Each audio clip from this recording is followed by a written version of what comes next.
ইনস্টিটিউশনে গান শোনাতে আমাকে।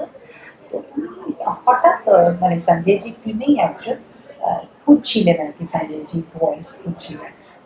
উনি গান শুনে মানে অর্ধেক গান শুনেই উনি ফোন করলেন এবং সেই দিনই অদ্ভুতভাবে আমি পৌঁছে গেলাম ওনার মানে আমি স্টুডিওতে ওনার জন্য রেকর্ড করার জন্য। তো আমার নিজস্ব কিছু ইয়ে আছে, ট্রেডিশনাল ঠুমরি ওনার জন্য করে এসেছে। তো তারপরে one fine morning I got a call from him कि I need your voice. Yes, yes, yes.